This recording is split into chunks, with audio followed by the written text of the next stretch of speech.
Gipang rescue sa mga otoridad ang dulan 30 ka mga menor de edad ug hamtong nga nagalatagaw ug sagad nagapanglimos sa kadalanan sa Cagayan de Oro City.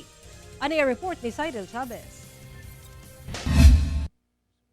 Naglusad og operasyon ang Regulatory Compliance Board kun RCB sa Cagayan de Oro City LGU uban ang Cagayan de Oro City Police aron masulbad ang nagpadayong problema sa mga tawong latagaw sa kadalanan.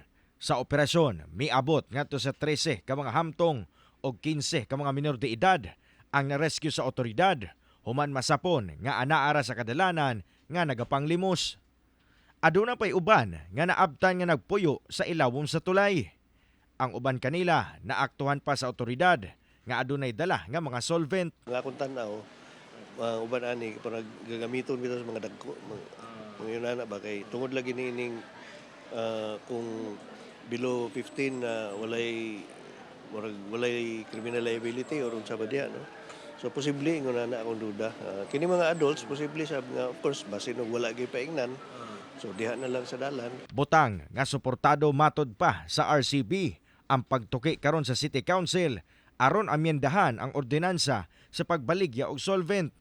Kinahanglan kuno silutan ang mga tindahan nga bisan kinsa lang gabaligya niini sanglit na gamit na kini sa dili maayong binuhatan. Ang mga na-rescue nga individual gidala sa CSWD alang sa mga programa og saktong intervention. Makagamit na, mangharas na sa mulabay, mangayo, manguhit, mangawid, mangisnatch, mo na ang delikado.